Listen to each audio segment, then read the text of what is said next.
오늘 말씀 야고보서에 있는 말씀인데요. 읽으면 읽을수록 너무 와닿고 또 가슴까지 그렇구나 하게 새겨지는 말씀이라고 느껴집니다. 남는 것과 없어지는 것, 그 주제를 다루고 있어요. 세월이라는 것, 여러분, 시간이라는 것은 생각을 바꿉니다. 우리가 A라고 생각했던 것이 시간이 지나면 B가 되는 경우가 많습니다. 내가 잘 보지 못했는데 나이가 들고 시간이 가니까 조금 다르게 보이는 것입니다. 그전에는 그냥 별 볼 일 없어 보이는 것도 귀하게 보이는 것들이 있습니다. 그전에는 아무것도 아닌데, 저는 별로 좋아하지 않는데 제 아내가 이 풀 같은 것들을 좋아해요.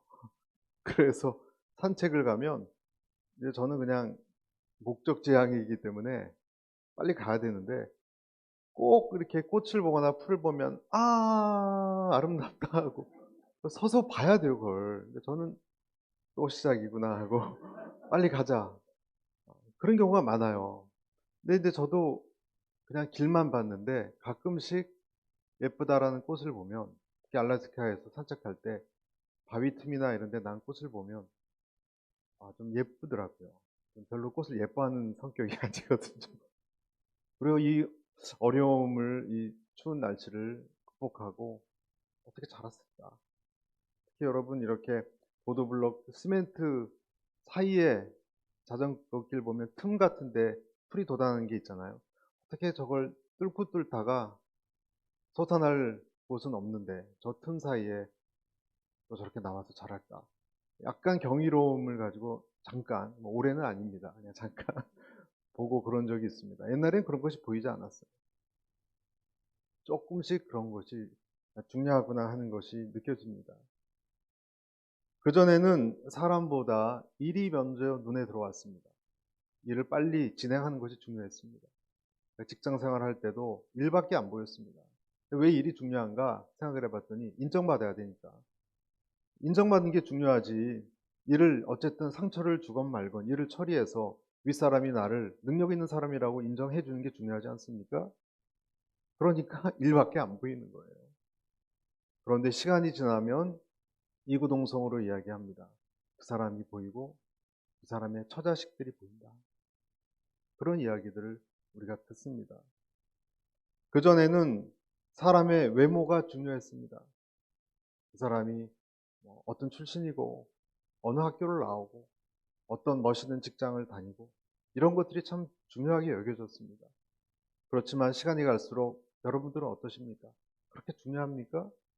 네, 물론 중요하지 않진 않죠. 그러나 그 사람의 됨됨이가 중요하지 않습니까? 보이는 것이 자꾸 달라지는 것 같아요. 자녀가 잘 되면 좋아요. 자녀가 좋은 대학, 좋은 직장, 이 세상 사람들에게 인정받는 것 중요하지만 더 중요한 것은 행복하게 사는 것이 중요하지 않습니까? 여러분, 몇십만 불 받아도 우울증에 걸린 자녀가 부모 마음이 아프지 않습니까? 달라지는 것이죠. 많은 경우에 세월과 고난의 열풍이 지나가면 이러한 시각이 조금씩 생깁니다. 처음에는 전혀 알아보지 못합니다. 소리도 쳐보고 도망가기도 하지만 철이 들면 조금씩 생기는 것입니다. 고등학교 동창회나 이런 동창회를 가보면 처음에는 남자들은 이제 명함을 주고받을 때 소위 기싸움 같은 걸 해요. 그런데 시간이 가면 어느 친구가 가정이 어려워졌다거나 건강이 힘들다거나 하는 것들이 느껴지기 시작합니다. 보이는 것들이 달라지는 것입니다. 여러분, 오늘 말씀에 그런 말씀이 있죠. 11절에 보시면 11절에 뭐라고 돼 있죠? 해가 돋고 뜨거운 바람이 불어 풀을 말리면 어떻게 됩니까?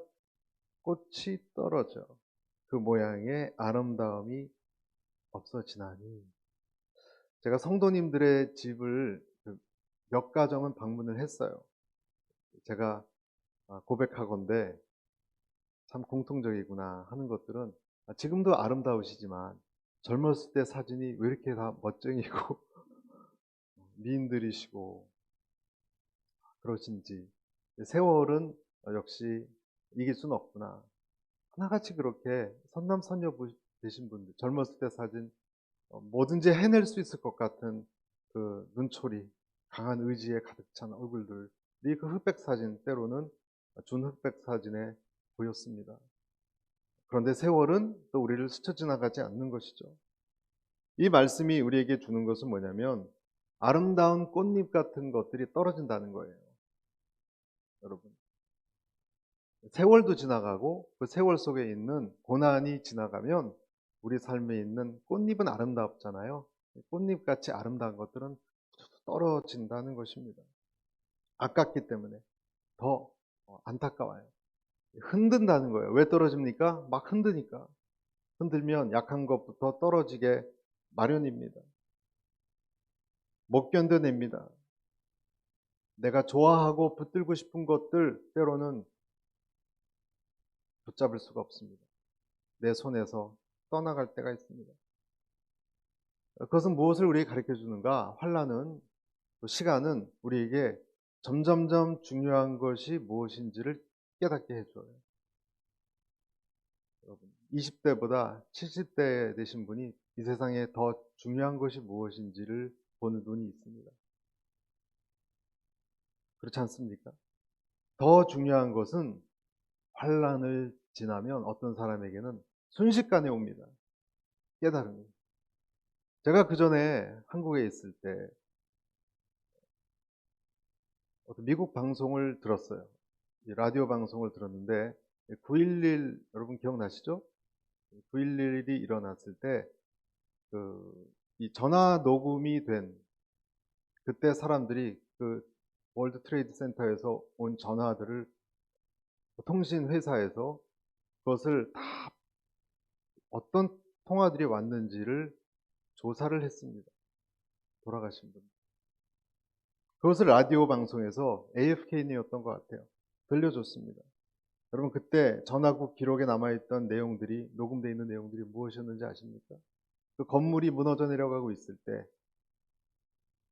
그 건물에서 있었던 사람들이 했던 마지막 통화 내용의 내용들은 이런 것들이었습니다. 사랑해 우리 아들, 사랑해요 여보, 미안해요 여보, 땡큐, 고마웠습니다. 대부분 가족에 대한 통화였고요. 그 내용은 사랑, 용서, 용기, 감사, 그런 것들이요. 그 통화를 쭉 본 사람이 라디오 방송에서 나온 내용을 듣고 그런 내용들을 마지막에는 그런 지혜로 통화를 했구나. 근데 한 가지 예외가 있었답니다. 중국 화교 한 사람이 꼭대기층에서 아침을 먹다가 비행기가 들어와서 건물이 한 8분 후쯤 무너질 것을 알고 자기의 그 부하 직원에게 전화를 해서 스위스 은행의 비즈니스 부자 비밀번호를 알려줬다는 그런 케이스도 있었대요. 그러나 대부분의 경우는 가장 중요하고 마지막 순간에 가장 중요한 가치에 집중합니다. 지혜가 생긴 것이죠. 야곱 같은 사람에게 마지막까지 하나님이 훈련시킨 것이 여러분 그거예요. 야곱의 이야기를 아시죠? 야곱의 이야기를 보면 총리가 된 그땐 자기 아들인 줄 몰랐을 때 총리가 된 어떤 사람으로부터 마지막 그 말째 아우를 데려오라는 말을 듣고 마지막 자기 아들까지 뺏기는 걸 경험하면서 이렇게 야곱이 얘기합니다. 창세기 43장에 전능하신 하나님께서 그 사람 앞에서 너희에게 은혜를 베푸사 그 사람으로 너희 다른 형제와 베냐민을 돌려보내게 하시기를 원하노라. 내 새끼는 다 좀 풀어줬으면 좋겠다. 그렇게 전해라 뜻입니다. 그러나 이렇게 마지막을 끝맺어요. 그러나 내가 자식을 잃게 되면 이르리로다. 야곱은 무엇이든 움켜쥐는 속성이 있었던 사람이에요. 태어날 때부터. 그런데 마지막 붙들고 있었던, 요셉도 잃어버렸잖아요. 베냐민 붙들고 있었는데 그것까지 그 무서운 애굽의 총리가 데려가면 이르리로다. 다 손을 놓게 하시는 거예요. 제일 중요한 것을 보게 하기 위해서. 저는 여러분과 또 제 자신에게도 이런 질문을 하고 싶어요. 여러분에게 가장 마지막으로 남는 것은 무엇입니까? 마지막까지 붙들어야 된다고 생각하는 것은 무엇입니까? 여러분이 만약에 꽃잎, 나뭇잎이라면 막 흔들면 마지막 남는 나뭇잎 하나, 마지막 남는 줄기는 여러분 인생에 무엇입니까? 베드로전서 1장에도 이런 비슷한 말씀이 있어요. 그러므로 모든 육체는 풀과 같고 그 모든 영광이 풀의 꽃과 같으니 풀은 마르고 꽃은 떨어지되 오직 주의 말씀은 세세토록 있다. 하였으니 너에게 전한 복음이 이 말씀입니다. 여러분에게 마지막까지 남는 이야기는 무엇입니까? 생각해 보십시오. 제가 동영상을 봤는데 오바마 대통령이 어떤 여성 리더들 앞에 놓고 그런 얘기를 했더라고요. 자기가 데스베드에서 마지막 남는 것은 신문의 큰 헤드라인도 아니고 세계 뉴스가 어떤 것도 아니고 사랑, 친절, 배려 그런 것이 남는다 얘기를 했어요. 그래서 저는 약간 아쉬웠던 게 그게 다가 아닌데 무엇을 위한 사랑, 친절입니까? 마지막 우리 숨이 마지막 며칠 때 남는 것은 가족에 대한 사랑이 있지만 성경에 의하면 하나님의 말씀이에요. 하나님이에요. 믿으시면 아멘 하시기 바랍니다. 제가 이 임종 예배를 드리러 갔던 몇 번이 있었는데 여러분 그거 아세요? 나중에는 자식도 아니에요. 임종하기 1분 전, 2분 전에 그분이 저를 바라보면서 사실 저를 보는 것이 아니라 뭔가를 바라보세요. 무엇을 보고 있을까요? 자식도 아니라니까요. 옆에 뭐 아빠, 엄마 그 소리 들리지도 않습니다. 그들은 무엇을 주시하고 있을까요? 주님이에요. 그렇지 않겠습니까? 내가 가야 하는 곳을 붙들고 주관하신 분을 바라보지 않겠습니까? 허공을 보는 것 같고 저를 보는 것 같지만 그분은 주님을 간절히 보고 있었습니다. 그걸 느낄 수 있었습니다. 육체는 풀과 같지만 다 떨어지지만 주의 말씀은 기둥처럼 세세토록 있기 때문에 그런 것입니다. 아멘. 예수 그리스도세요. 예수 그리스도. 결국은 그분이 남아요. 결국은 모든 것이 그분에게 최종적으로 집중이 됩니다. 12절입니다. 시험을 참는 자는 복이 있도다. 이것이 옳다 인정함을 받은 후에 주께서 자기를 사랑하는 자들에게 약속하신 무엇을요? 생명의 멸류관을 얻을 것입니다. 우리의 모든 관심은 생명으로 모아집니다. 마지막 순간에도 사람들의 관심은 생명이더라고요. 그리고 그 관심을 중심은 그리스도셨습니다. 그래서 오늘 이 말씀을 보고 우리의 모든 최종적인 목표, 관심이 그리스도 예수라면 우리의 삶의 자세는 어떻게 해야 되는가? 오늘 결론은 나왔죠? 그러면 우리의 삶의 자세는 어떻게 해야 되는가를 두 가지로 얘기하고 있습니다. 첫 번째, 우리 9절입니다. 우리 9절을 같이 읽어보겠습니다. 시작. 낮은 형제는 자기의 높음을 자랑하고 10절도 읽겠습니다. 부한 자는 자기의 낮아짐을 자랑할지니 이는 그가 풀의 꽃과 같이 지나감이니라. 어려운 처지에 있는 사람은 우리말 성경에 의하면 자기 높은 위치를 자랑하라. 이 뜻은 무슨 뜻일까요? 낮은 자는 또는 어려운 상황에 있는 고달픈 형편에 있는 사람들은 높은 위치를 자랑하라. 그 뜻은 낮은 곳, 고달픈 곳, 고뇌가, 고민과 두려움이 있는 곳에 그것만 바라보지 말라는 거예요. 거기에만 내 시선을 집중하면 우리는 틀림없이 블랙홀에 빠져들게 된다는 것입니다. 보아야 할 곳이 있다는 거예요. 내가 어둡고 실패하고 두려운 곳이 있을수록 눈을 들어서 보아야 할 창공이 있고 솟아날 구멍이 반드시 있다는 것을 기억해라라는 것입니다. 그래서 여러분, 우리는 낙심하지 말아야 돼요. 사람에게 제일 무서운 것이 병든 것도 아니고 낙심이에요. 여러분, 마음이 무너진 사람 보셨습니까? 그 사람 몸이 철인경기할 정도로 건강해도요, 그 사람 건강은 또 마음이 무너지면 다 무너집니다. 낙심이 이상하게 무서워요. 낙심이 된 사람들의 특징은 절대로 위를 보지 못합니다. 자기 안만 보고 과거에 자기에게 부정적인 이야기 소리만 자꾸 그 테이프가 돌아갑니다. 아무리 옆에서 어떻게 얘기를 해도 설득이 되지 않습니다. 여러분, 그 자기 내면을 보고 또 보면 그 안에 무엇이 있습니까? 그 안엔 누가 핥힌 자국, 상처 같은 것만 있습니다. 큐티를 해도 자꾸 그곳이 그 상처난 벽, 마음속에 그 부분만 집중이 자꾸 되는 사람들이 있습니다. 큐티를 통해서 상처 묵상하는 거죠. 그곳을 자꾸 보고 보면 분노가 다시 일어나고 비탄이 일어나고 울음과 괴로움이 보입니다. 여러분, 그러나 그럴 때에도 오늘 이런 야고보서 말씀을 기억해서 힘들지만 다시 눈을 위로 쳐들어 봐야 한다는 것을 말해요. 왜냐하면 우리 결론은 생명이신 예수님이기 때문에. 여러분, 이것이 기독교의 가장 위대한 점 중에 하나예요.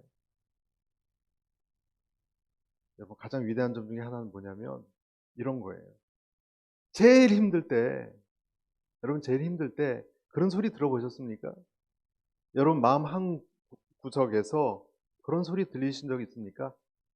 괜찮아. 괜찮아. 그런 소리가 들리신 적이 있습니까? 아멘.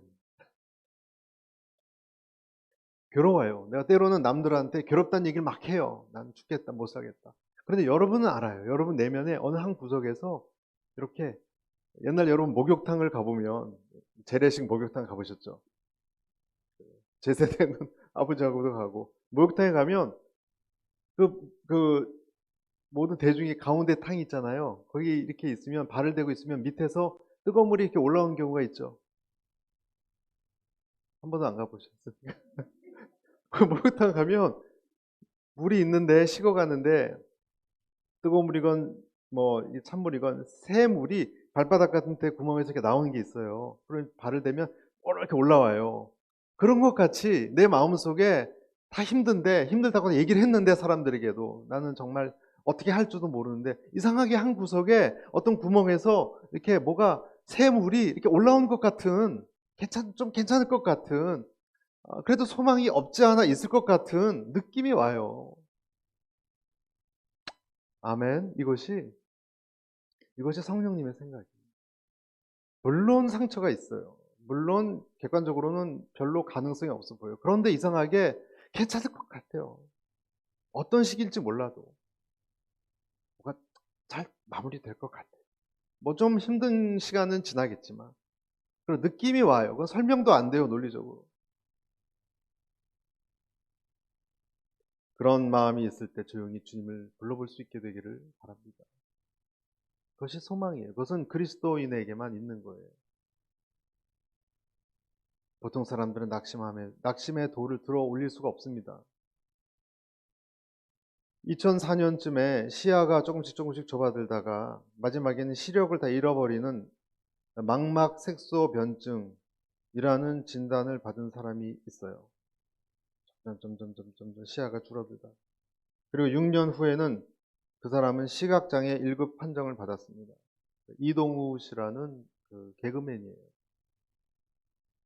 이 사람 인터뷰할 때 옆에 하얀색 지팡이가 놓여 있었대요. 사람은 젊은 사람인데. 오늘이 축복입니다. 이런 프로그램을 평화방송에서 진행하고 있었다고 합니다. 노모와 늙은 엄마와 아내, 6살 난 딸까지 4식구가 사는 집안에 가장으로서 눈은 멀었지만 활동을 중지할 수가 없었습니다. 난치성 이 질환 진단을 받고 조금씩 시력이 없어져 가는 때 그 아내가 뇌종양 판정을 받았습니다. 이 주인공은 시력이 잃어가고 있고 아내는 뇌종양 수술 후유증으로 왼쪽의 청력을 상실했습니다. 더 점점 어두워지는 시야, 암흑 속에서 자포자기 상태에 빠졌던 그 사람을 붙들어준 것은 뇌종양 판정을 받은 자기 아내였다고 합니다. 반신불수가 될 수도 있는 위험을 안고 있었던 아내가, 수술을 마친 아내가 오히려 자기를 더 걱정하는 모습을 보고 다시 제가 추스리고 정상적인 삶으로 돌아올 수 있었다. 그렇지만 그동안 몇 년 동안 실현의 시간을 겪었습니다. 어떤 사람이 이렇게 기자가 질문을 합니다. 처음에 그런 판정받았을 때 극복하기가 쉽지 않았을 것 같습니다. 이렇게 답을 합니다. 중도 장애인이 되면, 중도 장애인이란 멀쩡하다가 갑자기 장애인이 되는 케이스죠.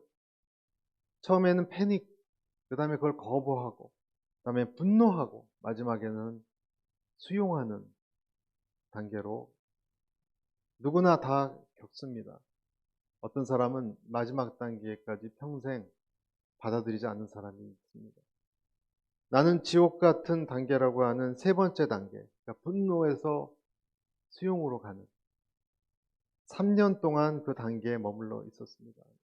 일상이라고 해야 술 마시고 누워있고 또 술 마시고 누워있고 힘이 좀 생기면 화가 나서 물건 집어 던지고 살이 찌니까 그리고 몸이 여기저기에서 아주 안 좋은 적신호가 켜지기도 했습니다. 그래서 극단적인 생각을 했습니다. 어떻게 벗어났습니까? 질문을 했어요. 페인과 같이 살던 때 아내가 자기를 한 번도 나무란 적이 없대요. 그리고 그런 아내에게 고마움을 표현할 줄도 몰랐습니다. 내가 아픈 것만, 내 눈이 멀어가는 것만 생각했으니까. 그런데 그때 아내에게 이 뇌종양이 온 거죠. 어느 날 아내가 어디 여행이라도 다녀오라고 얘기했습니다. 이게 무슨 말이냐? 그랬더니 곧 실명할 텐데 자기랑 있으면서 누워서 아파하는 모습만, 아내의 모습, 평생 아파하는 모습만 기억하게 될 거니까 해외라도 나가서 아름답고 기가 막힌 풍경을, 아름다운 사람들을 만나서 다 그 마음속에 담아두라는 거예요. 더 시력을 못 보기 전에. 여러분, 아내의 사랑의 마음 아닙니까? 조금만 몸이 아프다 싶으면 헤어지는데 아내에게서 큰 사랑을 받았습니다. 그렇게 고백합니다. 그리고 또 한 가지는요, 천안에 살고 있던 어떤 남자가, 40대 남자가 자기 눈을 기증하겠다고 나선 사람이 있었대요. 연락이 왔어요. 그 사람은 근육병 환자였습니다. 사지를 못 쓰고 갖고 있는 것은 눈밖에 없었습니다. 그리고 그 눈을 기증하겠다는 거예요. 그 이야기를 듣고 이동우 씨가 울었습니다. 이렇게 얘기했습니다. 저는 받지 못합니다. 두 가지 이유입니다. 첫째, 안구 이식은 현대 과학으로 아직 불가능합니다. 두 번째, 저는 이미 받은 것이나 마찬가지입니다. 당신은 제게 세상을 볼 수 있는 눈을 주었습니다. 이런 경험을 하고서 이 사람이 전혀 다른 세계에 들어갔어요. 그때부터 운동을 시작했고 20kg를 감량했고 가치관도 바뀌고, 영화 로키에서 여러분 보면은 나오지만 이기느냐 지느냐, 얼마나 내가 상대방을 때리느냐가 중요한 것이 아니라 뭐가 중요한 것이냐, 얼마나 많이 맞더라도 링 위에서 용기 있게 얼마나 버텨내느냐가 중요하다 하는 것을 깨달았다고 합니다. 그런 대사가 나오는데 나는 딸에게 멋진 아빠, 아내에게 멋진 남편이 되고 싶었습니다. 그는 그렇게 말해요. 술 마시고 행패 부리고 있는데 아내가 자기 손에 돈을 더 쥐어주면서 기왕이면 좋은 곳에서 술 마시라고 그렇게 말하더랍니다. 끝까지 받아주고 자기 고통과 행패를 수용하는 아내에게서 자기 못난 이기심, 욕심, 그것을 받아준 큰 빈 그릇인 아내를 보았고 그것이 힘이 되었다라고 고백합니다.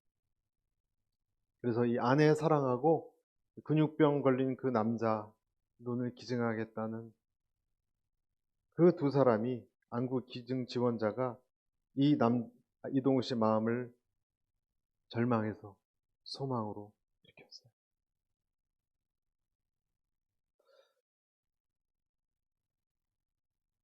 사탄은 여러분 우리를 연민에 빠뜨리게 하고 나를 작게 보게 하고 파괴하게 만듭니다. 하지만 하나님은 여러 사람 사건을 통해서 우리에게 일어나라 할 수 있다 얘기합니다. 사탄은 이제 포기하고 죽어라 라고 얘기할 때 하나님께서는 두려워하지 말라. 내가 너와 함께하고 있다. 그렇게 말씀하시는 하나님이십니다. 하박국서 3장 19절 주 여호와는 나의 힘이시라. 나의 발을 사슴과 같게 하사 나로 나의 높은 곳에 다니게 하시리라. 아멘. 첫 번째 우리가 기억해야 됩니다. 어떤 상황이라도 하나님은 내게 일어설 힘을 반드시 주십니다. 그 능력을 우리가 자주 체험하는 앵커리지 오늘의 성도님들이 되시길 바랍니다. 두 번째는 10절입니다. 부한 자는 자기의 무엇을 자랑하라고요? 낮아짐을. 한번 같이 읽을까요? 시작. 부한 자는 자기의 낮아짐을 자랑할지니 이는 그가 풀의 꽃과 같이 지나갑니다. 아까도 말씀드렸다시피 이것을 깨닫는 것은 쉽지 않습니다. 이것을 깨닫는 것은 쉽지 않습니다. 많이 누리고 부하고 멋있는 사람일수록 자기의 낮아짐을 깨닫는 것은 정말 쉽지 않습니다. 깨닫는 사람이 만약에 있다면 여러분 우리 주변에 그 사람은 분명히 어떤 계기가 있을 것이고 어떤 과정을 통과했을 거예요. 거의 100이면 100 그렇습니다. 하나님 앞에서 나는 정말 아무것도 아니구나 하는 경험을 하지 않고서는 오늘 이 말씀을 깨닫기란 쉽지 않습니다. 언젠가 내가 가진 것들이 다 사라진다는 것, 내 지식, 내 머리, 기억력이 없어지고 물질도 없어지고 오래가지 않습니다. 다윗은 그런 면에서 하나님께서 왕으로 기름 부음을 받았잖아요. 그가 왜 나중에 왕이 돼서도 금방 돌아올 수 있는 왕이 됐었는가? 사울 왕 같은 사람은 영영 버림받은 바가 됐는데 다윗 같은 사람은 똑같은 두 사람 인간인데 왜 그는 다시 겸손한 모습으로 회개하고 돌아왔을까요, 여러분? 생각해 보신 적 있죠? 왜 그랬을까요? 다윗은 자기의 낮아짐을 철저히 경험했어요. 자기가 어떤 사람인지. 그래서 돌아올 수가 있었어요. 어떤 사람이 인천에 살다가 미국으로 이민을 가서 고생고생해서 경제적 기반을 잡고 뉴욕 교회 롱아일랜드 지역에 땅을 사서 집을 한 채 지었다고 합니다. 남보란 듯이 아주 기가 막힌 수백만 불의 집을 지었다고 합니다. 그런데 그 집에 입주해서 들어간 지 한 달 만에 부인을 자동차 사고로 잃어버렸습니다. 그래서 기분도 꺼림칙하고 마음도 아파서 끝내 그 집을 얼마 후에 팔고 말았다고 합니다. 아무리 돈을 들여서 지은 집이면 뭐합니까, 여러분? 행복하게 오랫동안 살아보려고 했지만 한 달도 못 가서 끝나버리고 말았습니다. 여러분, 하나님께서 막으면 그냥 딱 정지가 되는 거예요. 세상적인 것들이 별로 아무런 소용이 없어지게 된다는 것을 경험합니다. 그래서 그런 말이 있지 않습니까? 그럼 저를 따라서 해주시죠. 먹은 것만 내 것이다. 다 숫자예요. 그렇죠? 어떤 분은 그래요. 상에 차린 것도 내 것이 아닐 수 있대요. 먹은 것만 내 것이다. 먹게 될지 못 먹게 될지 냉장고에 있다고 다 내 것도 아니에요. 하나님께서 주셔야 되고 하나님께서 또한 거두어 가십니다. 주는 자도 하나님, 거두시는 자도 하나님이죠.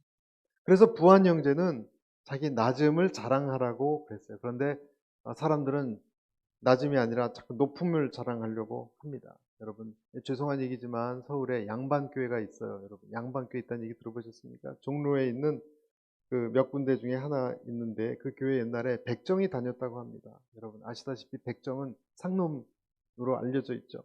백정은 열심히 예수님을 믿고 봉사도 교회에서 많이 했대요.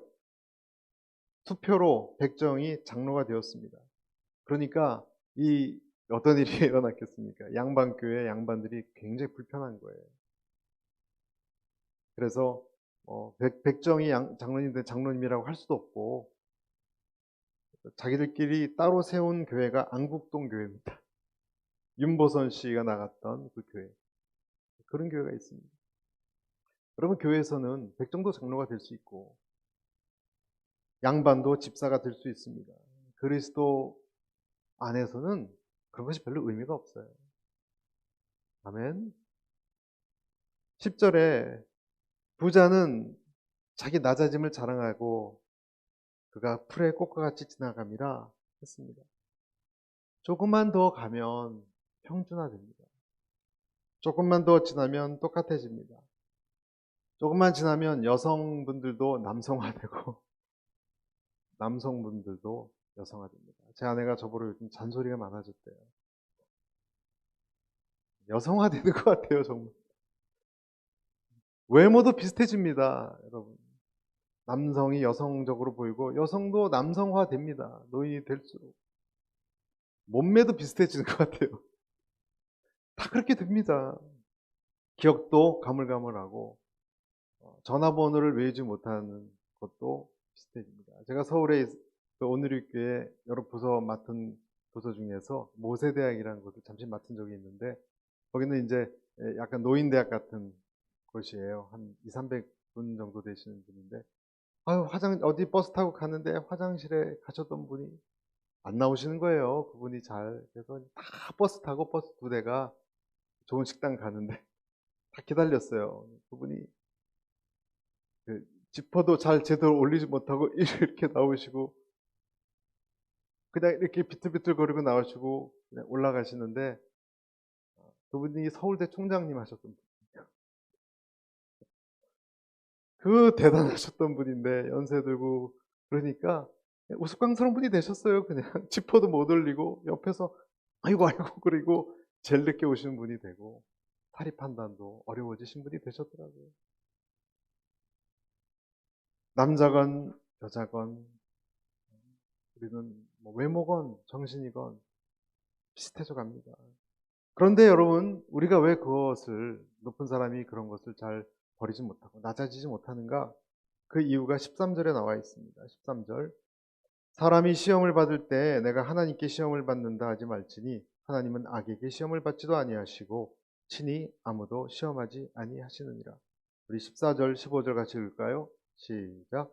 오직 사람이 시험을 받는 것은 자기 욕심에 끌려 미혹됨이니 욕심이 잉태한즉 죄를 낳고 죄가 장성한즉 사망을 낳느니라. 이 낮아진 사람이 높아지지 못하게 높은 것을 못 보게 하는 것도 마찬가지고 높은 사람이 자기 낮아짐을 감당할 수 없는 이유도 마찬가지인데 이것은 무엇 때문에 그런 것인가? 욕심 때문이라고 말합니다. 그러니까 원인은 사실은 내 안에 있었던 거예요. 하나님께서.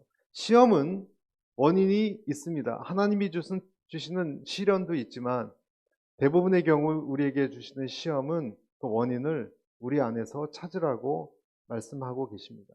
그러니까 이걸 못 찾으니까 꽃은 계속 떨어지고 괴로운 것이다 라고 오늘 말하는 거예요. 시험이 왜 오는가? 여러분 시험이 왜 오는가? 옷을 휙 던지면 벽에 못이 튀어나온 것이 있으면 그것에 옷이 걸리죠. 그렇죠? 튀어나온 못이 없으면 와이셔츠를 휙 던지거나 하면 걸리지 않습니다. 내 마음속에 욕심이 못처럼 나와 있을 때 어떤 것이 지나갈 때 딱딱 걸리는 거예요. 그래서 괴롭고 시험을 들었다 이렇게 얘기하는 것입니다. 근데 하나님께서는 그 부분을 처리하기를 원하세요. 처리하기를 원하시기 때문에 그런 사람들을 주변에 두어서 처리꾼으로 만드시는 겁니다. 다시 말해서 나를 고치기 위해서. 그럼 저를 따라서 해주시겠습니까? 나를 고치기 위해서 정확한 사람을 내 옆에 두었다. 여러분 이것을 받아들이십니까? 왜 다른 사람은 괜찮은데 나에게 그 부분이 걸립니까? 여러분 한번 생각해 보세요. 나의 여러 가지 부분 중에서 그 부분이 어떤 그 사람하고의 이것이 용납이 안 될 정도로 힘듭니까? 시험이 됩니까? 왜 하필 나의 어떤 그런 성격 부분이 왜 자꾸 부딪힙니까? 이 사람만이 아니라 또 다른 사람하고 나의 그 부분이 부딪힌다면 여러분 생각해 보셔야 됩니다. 그것은 생각해 보고 묵상해 봐야 됩니다. 튀어나온 옷걸이 못이에요. 하나님이 어쩌면 하나님의 말씀이나 사람들을 통해서 여러 번 얘기했을 수도 있어요, 여러분. 보통 모르지 않아요. 왜냐하면 여러분이 부딪혔기 때문에.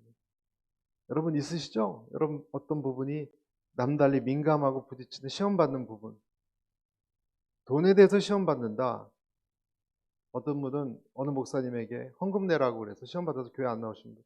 그럼 그분은 그 부분이 뭔가가 있는 거예요. 뭔가 어떤 상처가. 또 다른 사람의 어떤 거절감으로 힘들고 상처받는다. 그것을 묵상하셔야 돼요. 아까 같이 좌절감 묵상이 아니라 반드시 그곳에 하나님의 해답이 있습니다. 그냥 찌르는 가시를 주지 않아요. 그것이 뽑혀야 해결이 되어야 시험을 이기는 사람이 됩니다. 할렐루야. 같은 부분이에요, 늘. 계속 그냥 넘어갈 수가 없어요. 나도 아프고 그 사람도 아파요. 여호수아서 23장에 보면 이런 말씀이 있습니다. 정령이 알라 너희 하나님 여호와께서 이 민족들을 너희 목전에서 다시는 쫓아내지 아니하시리니 그들이 너희에게 올무가 되며 덫이 되며 너희 옆구리에 채찍이 되며 너희 눈에 가시가 되어서 너희가 필경은 너희 하나님 여호와께서 너희에게 주신 이 아름다운 땅에서 멸절하리라. 욕심에 끌려서 미혹되는 부분이 있습니다. 여러분 내가 상처받는 부분을 잘 분석해 보면 어떤 결론을 얻게 되냐면 내 욕심이 있고 교만이 있고 그리고 하나님이 기뻐하지 않는 문화가 있어요. 그러니까 그걸 못 빼는 거예요. 빼기가 싫은 거예요. 여러분 오늘 아침 큐티 내용도 철병 것 때문에 쫓아내지 못했다는 내용이 나오죠. 생각해 보십시오. 여러분 이스라엘 백성이 군사적으로 힘에 밀려서 안 되는 것도 있지만 농경 문화는 매력 있습니다. 가나안 문화는요 매력 있습니다. 시골 촌뜨기가 맨하탄에 가면 맨하탄을 다 버리고 싶지 않습니다. 죄의 문화를 좋아하는 면이 있습니다. 가나안 문화는 이방 문화, 음란한 문화, 풍요의 문화, 기름진 문화, 세련된 문화예요. 그걸 어떻게 다 아깝게 불태웁니까? 남겨둬야지. 내가 좋아하고 사랑하는 부분이 교만으로 연결된 부분이 나를 자꾸 건드리고 아프게 하지만 사실은 내가 원하는 게 같이 섞여 있어요. 그래서 못 버리는 거예요.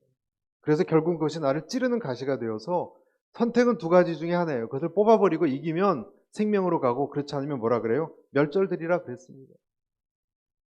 시험을 통해서 어떤 사람은 평생을 이렇게 여러분 부케 받으면 막 흔들어 보세요. 꽃잎이 떨어지죠. 인생이 꽃잎이 막 떨어지듯이 고난받는 사람이 있어요. 야곱같이.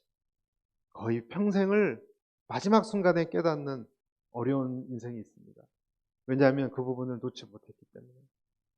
어떤 사람은 내가 어떤 부분은 낮기 때문에 이것은 하나님께 맡겨야 되는구나 희망을 갖고 어떤 부분은 내가 그것을 누르거나 빼내서 낮아져야 되겠구나 하는 하나님이 주신 시련을 옳게 받고 옆에 세운 나를 힘들게 하는 사람을 옳게 받아들이는 사람이 두 가지가 있습니다.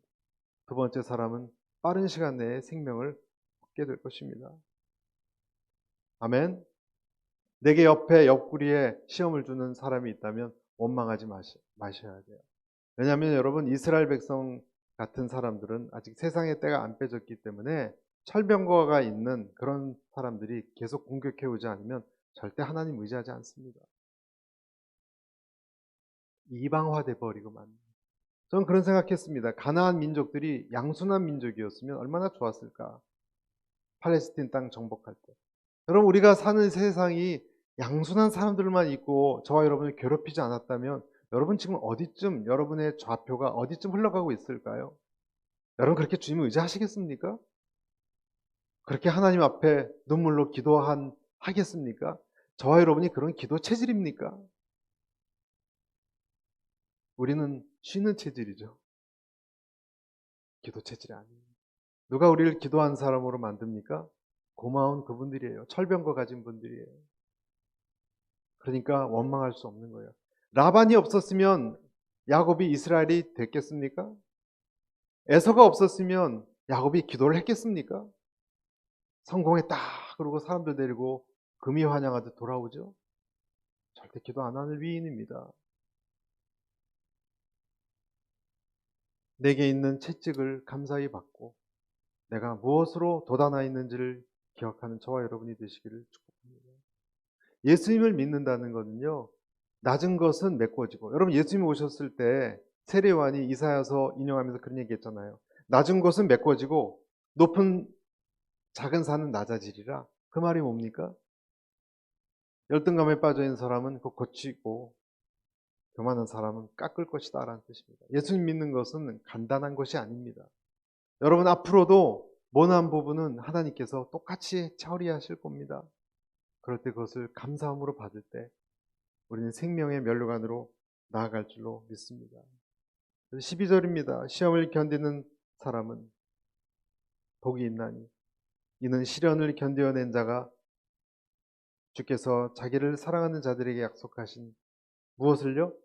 생명의 면류관을 얻을 것이기. 여러분 말씀을 마무리하겠습니다. 주님께서는 오늘도 여러분에게 이렇게 말씀하십니다. 우리의 삶에 열풍이 돌았다. 그래서 우리 눈이 달라졌다. 앞으로도 작은 열풍, 큰 열풍은 좀 남게 불 것이다. 시험이 올 수 있다. 그때 내가 아꼈던 세상의 꽃과 같은 것은 또 떨어지게 될 것이다. 그러나 풀은 마르고 꽃은 떨어져도 그리스도 예수는 든든히 서 있는 것을 보게 될 것이다.